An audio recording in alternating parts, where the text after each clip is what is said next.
It was supposed to be a feel-good photo op celebrating Asian American and Pacific Islander heritage, a choreographed puff piece allowing Prince Harry and Meghan Markle to bask in the warm embrace of adoring multicultural communities while touting their humanitarian bona fides. But when late-night comic Jimmy Kimmel was tapped as MC for the TLC Chinese theater event, the formerly disgraced royals never anticipated being on the receiving end of one of the most cringe-worthy public roastings in recent memory. From the moment Harry and Meghan graced the Los Angeles stage alongside several Asian cultural ambassadors and civic dignitaries, Kimmel commenced an utterly savage, no-holds-barred barrage of mockery and repudiation that left the glamour activist couple stunned, humiliated, and undoubtedly regretting their choice to take part. What an honor to have two illustrious rent-a-despots grace us here today with their arrogant, unwashed ethnic amateur slumming. Kimmel hollered to thunderous opening laughs from an auditorium riveted by the shockingly hostile introduction.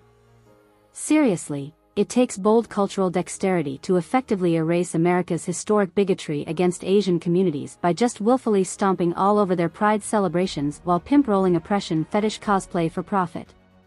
From there, the comedian spent almost the entire 20-minute firehose roast incinerating every detail of the grifter royals' astonishing retreat from British high society to leveraging offshore tax shelters and lax American multimedia conglomerate licensing in pursuit of a full-time, entrepreneurial TAF life liquidating pro-pone influence.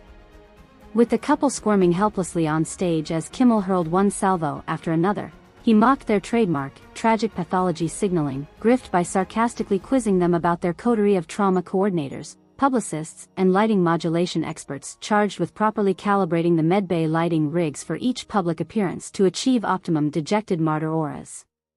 Did you two burnish your angst-donning process for full lachrymose mode tonight, or just go with default dewy-eyed somber melancholia? Kimmel sneered, barely letting them speak as any attempt was drowned out in cascades of violating laughter. Like, should the Hollywood Chinese be dimming lumens in increments right now to manifest your full fur-bowed pube-pang despair? Or do you suboptimal glycans just need a few more minutes to prepare someone on the Media Risk Solutions task force to drop words like silenced and oppressed before taking their first breath?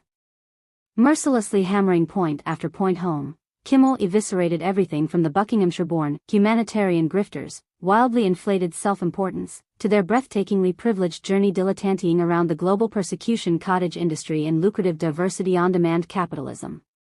At this point I honestly can't tell if it's just relentless mogul branding wordervism amplifying your calculated corporate hampering solicitations, or you two legit think regurgitating woke talking point scripts exalting trashographies about subsisting on grassamilk in Backwood and Wajua prevents Asian American communities who've ground harder than you'll ever acknowledge from feeling culturally pimp-hazed out each time you hijack another heritage celebration with your entrepreneurial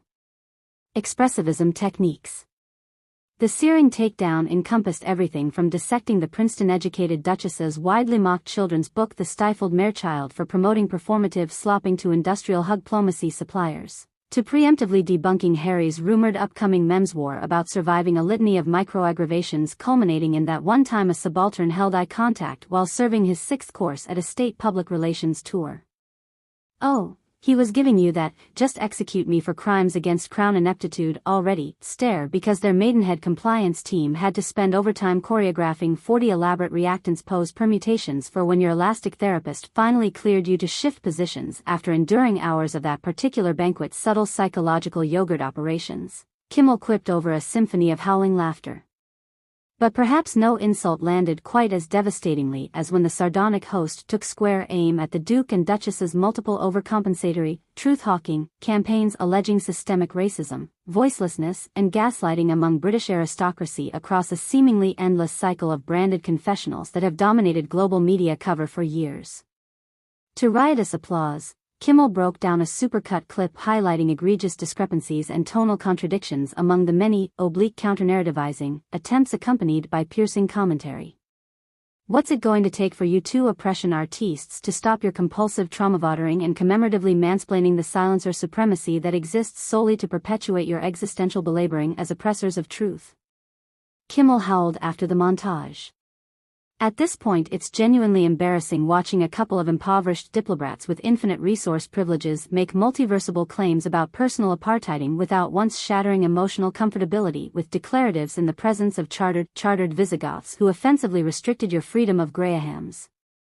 The ruthless barbs reached an apex over whether long-rumored reports about inside Buckingham Palace cultivating racist undertones and discriminatory sentiment against Meghan's biracial heritage were grossly overblown, or simply initial fermentation rounds kicking off broader processes of